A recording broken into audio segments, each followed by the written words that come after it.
ज्यादा पड़ा। मैं हूं हिमांशु द्विवेदी और स्वागत है आपका हमारी खास पेशकश चुनावी संवाद में। चुनावी संवाद के तहत अब हम आखिरी बिंदु पर आ पहुंचे और आखिरी बिंदु के तहत हम एक ऐसी शख्सियत से अब रूबरू होने जा रहे हैं जिसने भारतीय राजनीति के अंदर अपना एक अलग मुकाम कायम किया है। एक ऐसा शख्स जिसने जिले के स्तर पर अपना राजनीतिक जीवन शुरू किया और ऐसा कोई पद नहीं संगठन के स्तर पर जो क्रमबद्ध रूप से उस व्यक्ति को मिला नहीं और उस व्यक्ति ने अपने आप को उस पद के योग्य साबित किया नहीं। अगर आज भारतीय जनता पार्टी इस बात पर गर्वित है कि उसने 3 दशक के बाद स्पष्ट बहुमत के साथ देश में सरकार बनाई, अगर वो इस बात पर गर्वित है कि नरेंद्र मोदी के रूप में एक राष्ट्रीय चेहरा प्रधानमंत्री के तौर पर उसने देश के सम्मुख प्रस्तुत किया, तो इस योगदान के संदर्भ में जिसके हिस्से में ये श्रेय जाता है वो नाम है देश के रक्षा मंत्री राजनाथ सिंह का।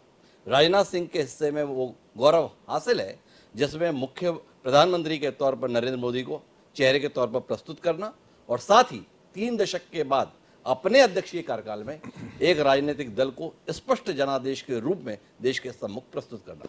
तो वो राजनाथ सिंह आज हमारे साथ हैं। तो राजनाथ जी बहुत बहुत स्वागत आपका। बहुत बहुत धन्यवाद। और शुरुआत यहीं से करते हैं, कुछ अतीत के पन्ने पलटकर। 2013 में विपरीत परिस्थितियों में आप राष्ट्रीय अध्यक्ष बने थे और उस दौरान आपने एक फैसला लिया था गोवा में जिसमें नरेंद्र मोदी का चेहरा देश के सम्मुख प्रस्तुत किया था राजनाथ सिंह जी ने। आज अपने उस फैसले पर कितना संतोष या कितना असंतोष? नहीं, 2013 में गोवा के अंदर मैंने उनको इलेक्शन मैनेजमेंट कमेटी का चेयरमैन मैंने घोषित किया था और फिर पार्लियामेंट्री बोर्ड की बैठक बुलाई। पार्लियामेंट्री बोर्ड ने यह फैसला किया कि उनको प्राइम मिनिस्टर कैंडिडेट के रूप में प्रोजेक्ट किया जाना चाहिए। और उस समय जितने भी नेता थे हम सब, मैं समझता हूँ कि जन सामान्य में सर्वाधिक स्वीकार्यता उस समय भी यदि किसी की थी जी तो मोदी जी की थी जी। इसलिए पार्टी ने यह फैसला किया कि उनको प्राइम मिनिस्टर कैंडिडेट के रूप में भी प्रोजेक्ट किया जाना चाहिए जी। और पार्टी का यह फैसला जो था वो पूरी तरह से आपने देखा कि सही था और भारत के इतिहास में पहली बार भारतीय जनता पार्टी को स्पष्ट बहुमत के साथ केंद्र में सरकार बनाने का अवसर मिला। जी, पर जानना आपसे ये है कि जिस शख्स के साथ आपने उम्मीदों को जोड़ा था, जिस शख्स के संदर्भ में आपने चरणबद्ध तरीके से सब एक राय होकर नतीजे पर पहुंचे थे कि प्रधानमंत्री नरेंद्र मोदी बने, आज जब 10 साल पूरे हो चुके उनके नेतृत्व में सरकार को, तो सरकार के कामकाज को लेकर और शख्स के प्रधानमंत्री के तौर पर कामकाज को लेकर क्या सोचते हैं राजनाथ सिंह जी? क्या वो सब उम्मीदें पूरी हो पाई जिन उम्मीदों के साथ आपने दायित्व सौंपा था, आप लोगों ने दायित्व सौंपा था? देखिए, मैं किसी चीज़ का श्रेय नहीं देना चाहता। जो भी फैसला था वो पार्लियामेंट्री बोर्ड का फैसला था और मैं ये मानता हूँ कि उस समय जो भी फैसला पार्लियामेंट्री बोर्ड ने लिया वो अपने में पूरी तरह से उचित था और उसके परिणाम स्वरूप 10 वर्षों का समय गुजर चुका है मोदी जी को प्रधानमंत्री के रूप में काम करते हुए। उनकी गवर्नमेंट के ऊपर एक भी करप्शन का चार्ज नहीं लगा है जी। एक मेजर अचीवमेंट तो मैं यह मानता हूँ। मेजर अचीवमेंट इसलिए मानता हूँ कि इसके पहले भी कांग्रेस की सरकारों को आपने काम करते हुए देखा है जी। शायद ये ऐसी कोई गवर्नमेंट रही हो जिस गवर्नमेंट में नेहरू जी से लेकर डॉक्टर मनमोहन सिंह जी तक कहीं न कहीं किसी प्रकार के करप्शन के चार्जेस लोगों के ऊपर न लगे हों। बल्कि एक तो गवर्नमेंट ऐसी भी रही है जिसमें कि मिनिस्टर्स के ऊपर करप्शन के चार्जेस लगे और उनको जेल की हवा भी खानी पड़ी थी। ऐसी भी स्थितियाँ पैदा हुई। तो 10 वर्षों में यह स्थिति नहीं थी। मोदी जी के नेतृत्व में 10 वर्षों तक जो सरकार चली है उससे अंतर्राष्ट्रीय जगत में भारत की प्रतिष्ठा बढ़ी है जी। भारत का कद सारी दुनिया में पहले के अपेक्षा ऊंचा हुआ है। पूरे भारत में, पूरी दुनिया में भारत को एक बहुत ही सम्मान के नज़रिए से अब देखा जाता है। अर्थव्यवस्था के आकार, इकॉनमी की साइज के मामले में भी यदि हम देखें तो 2004 से लेकर 2011 तक जब कांग्रेस की सरकार थी उस समय हमारा भारत धन दौलत के आकार यानी इकॉनमी की साइज के मामले में दुनिया के देशों में 11वें स्थान पर खड़ा था। लेकिन 2014 में अब मोदी जी के नेतृत्व में सरकार बनने के बाद इस देश की इकॉनमी जंप लेकर वह 11वें स्थान से 5वें स्थान पर पहुंच गई। और फिर उसके बाद आपने देखा कि अब बड़े बड़े फाइनेंशियल फर्म्स, हमारा नीति आयोग, सब ये कह रहे हैं कि भारत की अर्थव्यवस्था जितनी तेज़ी के साथ बढ़ रही है उसको देखते हुए यह बात पूरी तरह से स्पष्ट है, संभावना नहीं व्यक्त कर रहे हैं, जी वह बिल्कुल पूरी तरह से कॉन्फिडेंट हैं कि भारत की अर्थव्यवस्था 2027 आते आते दुनिया की टॉप 3 कंट्रीज में आकर खड़ी हो जाएगी। एक बहुत बड़ा ये अचीवमेंट है। पॉवर्टी का जहाँ तक देखा जाए, गरीबी का जहाँ तक प्रश्न है, पहली बार आज़ाद भारत के इतिहास में ऐसा हुआ है कि 8 वर्षों के अंदर 25 करोड़ लोगों को गरीबी रेखा से बाहर करने में हम लोगों ने कामयाबी हासिल की है। यह भी हमारी सरकार का एक मेजर अचीवमेंट है। देश की प्रतिष्ठा का जहाँ तक प्रश्न है, अंतर्राष्ट्रीय जगत में भारत की प्रतिष्ठा बढ़ी है। और पहले हम लोग इंटरनेशनल फोरम पर जो कुछ भी बोलते थे तो भारत के बारे में एक जैसी धारणा बनी हुई थी कि हमारी बातों को जितनी गंभीरता पूर्वक लिया जाना चाहिए वह नहीं लिया जाता था। लेकिन आज भारत अंतर्राष्ट्रीय मंचों पर कुछ बोलता है तो सारी दुनिया कान खोलकर सुनती है कि भारत बोल क्या रहा है। यह भारत की हैसियत बढ़ी है, भारत की प्रतिष्ठा बढ़ी है। भारत की प्रतिष्ठा बढ़ी है, भारत की आर्थिक रूप से समृद्धता बढ़ी है, तो सब ठीक है, पर सरकार का सरोकार तो जन साधारण के संदर्भ में होता है ना। आम आदमी की जिंदगी को क्या हासिल हुआ इन वही तो मैंने कहा, 25 करोड़ लोग गरीबी रेखा से बाहर कैसे हुए। जी यदि आम आदमी को इसका लाभ न हुआ होता तो 25 करोड़ लोग गरीबी की रेखा से बाहर कैसे होते। पर लोग तो सवाल इस पे उठाते हैं ना राजना जी कि क्या सरकार ने किया, क्या अचीवमेंट्स देश के हिस्से में आया। 80 करोड़ लोग अभी भी मुफ्त के 5 किलो राशन के लिए मोहताज रहते हैं। आवश्यकता तो इसके संदर्भ में राजना जी की दृष्टि क्या जाती है? कोरोना का संकट एक वैश्विक संकट था जी, केवल भारत का संकट नहीं था। उस समय कोरोना के काल में तो वैक्सीन भी नहीं बनती थी जी, लेकिन हमारे प्राइम मिनिस्टर ने जिस तरीके से इनिशिएटिव लिया और जिस तरीके से एक अपना हर प्रकार का समर्थन, मॉरल और फाइनेंशियल हर प्रकार का समर्थन अपने वैज्ञानिकों को दिया। वैज्ञानिकों ने करिश्मा किया, कोरोना की वैक्सीन तैयार की और 140 करोड़ की जनसंख्या के हर भारतवासी को कम से कम 2, कई लोगों को 3 डोज कोरोना की वैक्सीन लगी। और केवल भारत में ही नहीं, दुनिया के 100 देशों को भी कोरोना की वैक्सीन हम लोगों ने प्रोवाइड की। इतने संकट के बावजूद भी देश की अर्थव्यवस्था पर कोई प्रतिकूल असर नहीं पड़ने पाया। तो यह तो मैं मानता हूं कि यह हमारी गवर्नमेंट का ही एक प्रकार के करिश्मा है। मैनेजमेंट इस तरीके से किया, प्रबंधन चीज़ों का इस तरीके से किया, इतनी सूझबूझ के साथ किया कि कोरोना के इतने बड़े संकट के बावजूद देश की अर्थव्यवस्था पर कोई प्रतिकूल असर नहीं पड़ने पाया। 2014 में जब भारतीय जनता पार्टी की स्पष्ट जनादेश के साथ सरकार बनने की स्थितियां बनी और आज जब 2024 के चुनाव में आप फिर जनता के बीच में जा रहे हैं,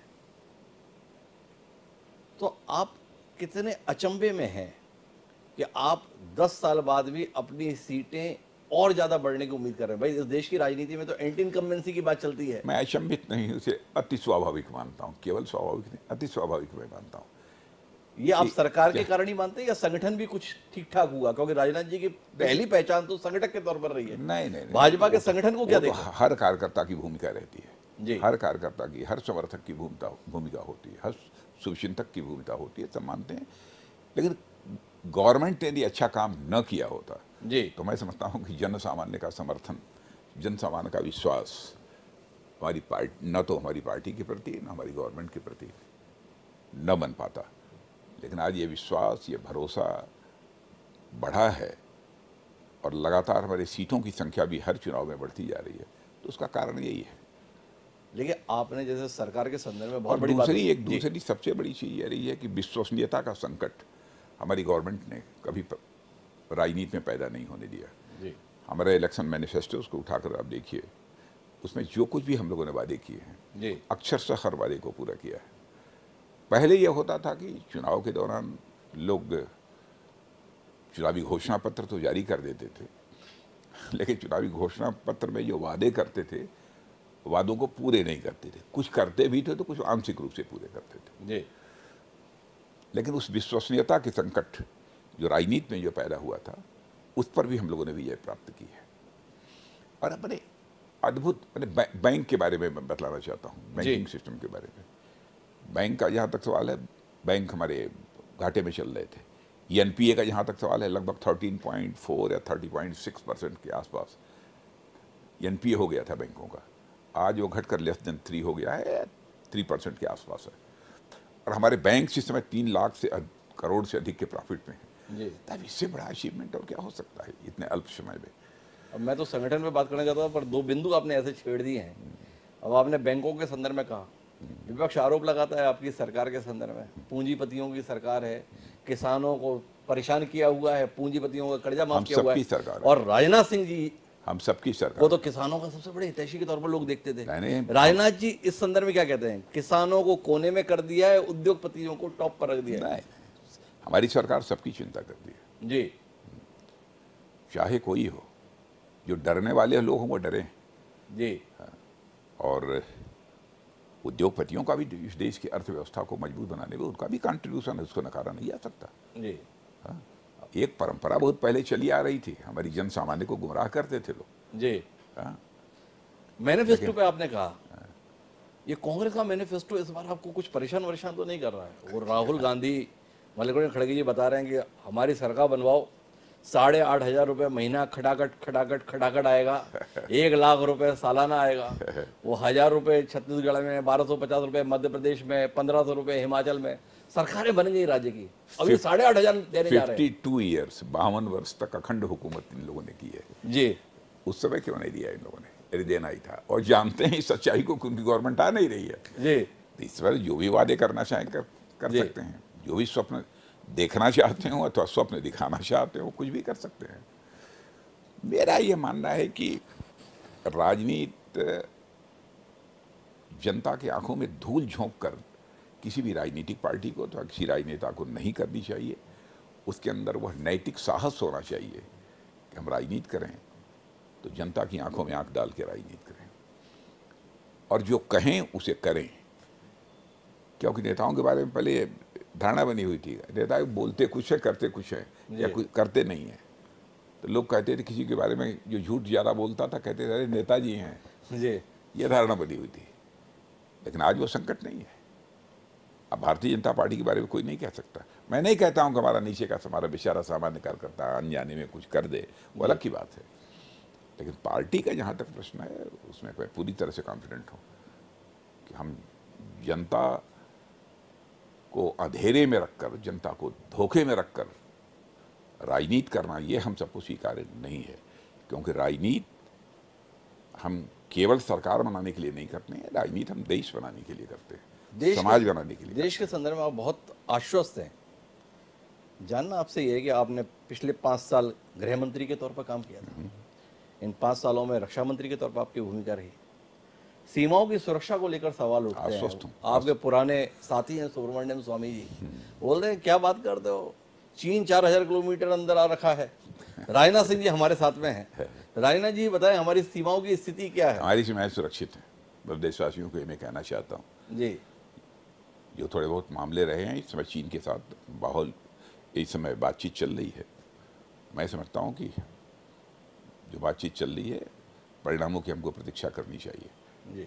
और लेकिन देशवासियों को यह भी आश्वस्त करना चाहता हूँ कि देश के मान सम्मान स्वाभिमान के साथ हम कम से कम हमारी गवर्नमेंट किसी भी सूरत में समझौता नहीं करेगी। कश्मीर को लेकर कोई टिप्पणी करना चाहेंगे राजनाथ जी? मतलब कश्मीर के तो हालात बदल गए साहब। पहली बार ये पोलिंग जितनी हुई है, मैं समझता हूँ कि मुझे नहीं ध्यान है कि कभी इसके पहले इतनी ज़बरदस्त पोलिंग कश्मीर के अंदर हुई हो। जी। और कश्मीर का भी विकास तेज़ी के साथ हो रहा है और यही कारण है कि बगल में हमारा POK है, पाक ऑक्युपाइड कश्मीर, वहाँ भी आवाज़ उठने लगी कि हम भारत के साथ जाना चाहते हैं। पर आपसे जानना यह है कि कश्मीर के संदर्भ में मुखर्जी के सपने को आप लोगों ने साकार कर लिया, धारा 370 के प्रावधानों को आपने खत्म कर दिया। दावा भी आपकी पार्टी, आपकी सरकार का रहता है कि मुख्य धारा में कश्मीर आ चुका है। कश्मीरियों का विश्वास आपकी सरकार और देश के प्रति बड़ा है।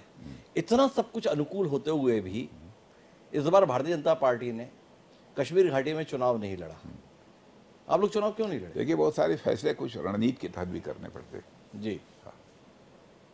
आने दीजिए, जो भी चुन के आएंगे सब हमारे दुश्मन नहीं होंगे, कोई भी होंगे, आएंगे देखेंगे क्या करना है। इस बार लक्ष्य लिया है भाजपा ने, भाजपा ने लक्ष्य लिया है NDA के तौर पे 400 पार, 370 भाजपा के संदर्भ में। आप तो बहुत मजे हुए राजनेता है, बहुत अनुभवी राजनेता है। लक्ष्य हासिल करने के लिए है या लक्ष्य मनोबल बनाए रखने के लिए? नहीं नहीं, लक्ष्य हासिल करने के लिए। जी और लक्ष्य नहीं, उसको दूसरे शब्दों में कहना हो तो आप संकल्प कह सकते हैं। जी। ये संकल्प है हम लोगों का। तो इतने चरण हो गए, संकल्प के कितने नजदीक हैं? मैं नहीं, नज़दीक क्या, हम आश्वस्त हैं जी। कि हम उस संकल्प को पूरा करने में कामयाब होंगे। आपको ये आशंका सताती नहीं है कि आप जब भी आप कोई चमत्कारी जीत हासिल करते हैं उसको विपक्ष ईवीएम सेटिंग के तौर पर देखता है? अरे वो तो- अब आपने ऐसा लक्ष्य रख लिया है, आने वाले आरोपों को लेकर बेचैनी नहीं होती? अब इसका मेरे पास कोई इलाज नहीं है। जी। विपक्ष की तैयारी को क्या देख रहे हैं राजनाथ जी? अब जिन राज्यों में विपक्ष जीत जाता है वहाँ ईवीएम में कोई गड़बड़ी नहीं होती है। जिन राज्यों में विपक्ष हार जाता है वहाँ ईवीएम में गड़बड़ी हो जाती है। इस बार विपक्षी गठबंधन के तौर पर अपने आप को प्रस्तुत कर रहे हैं। इस गठबंधन को कितनी गंभीरता से ले रहे हैं आप? गठबंधन ईमानदारी का गठबंधन नहीं है, आप जानते हैं। जी अब देखिए, आम आदमी पार्टी है, जी दिल्ली में साथ मिलकर लड़ रहे हैं कांग्रेस और आम आदमी पार्टी, जी और वहीं पर पंजाब में एक दूसरे के खिलाफ ड्रैगर्स रन है, जी। एक दूसरे के खिलाफ लड़ रहे हैं। ये गठबंधन है, एक जमावड़ा है। जब तक चल रहा है, लेकिन चलने नहीं पाएगा। मैं आखिरी बिंदु पर आने की कोशिश करता हूँ। पिछले 10 साल भारतीय जनता पार्टी के, 10 साल नरेंद्र मोदी जी के नेतृत्व के, पर ये 10 साल आम आदमी पार्टी के राष्ट्रीय स्वरूप लेने के भी हैं। ये आम आदमी पार्टी के उत्थान को, अरविंद केजरीवाल के, आप सब लोगों के दिल्ली में रहते हुए विधानसभा चुनावों में ऐसी सफलता को देखिए, क्या विधानसभा देखते चुनाव जीत जाना, मैं समझता हूँ कि आम आदमी पार्टी अब पूरी तरह से जन सामान्य में एक्सपोज हो चुकी है, जी बेनकाब हो चुकी है। आप ये बतलाइए, आम आदमी पार्टी के नेता ने ही कहा था ना, हमारी दिल्ली में सरकार बन जाएगी तो हम सरकारी आवास में नहीं रहेंगे, मुख्यमंत्री आवास में नहीं रहेंगे। और आपने देखा कि एक पूरा शीश महल बनकर तैयार हो गया मुख्यमंत्री आवास के रूप में। और उस मुख्यमंत्री आवास में जो शीश महल बनकर तैयार हुआ है, उन्हीं के महिला सांसद के साथ जिस प्रकार का दुर्व्यवहार हुआ है, और आम आदमी पार्टी के नेता के पास ये नैतिक साहस नहीं है कि वो बोल सके, उसको कंडेम कर सके। वो मौजूद थे वहां पर, क्या जवाब देंगे? जनता को गुमराह करके कब तक ये राजनीति करेंगे लोग? जो कहा है अन्ना हजारे साहब ने भी यही इच्छा व्यक्त की थी कि बिल्कुल आंदोलन के बाद कोई पार्टी, राजनीतिक पार्टी नहीं बननी चाहिए। पार्टी बना लिया। कहते हैं कुछ और करते हैं कुछ।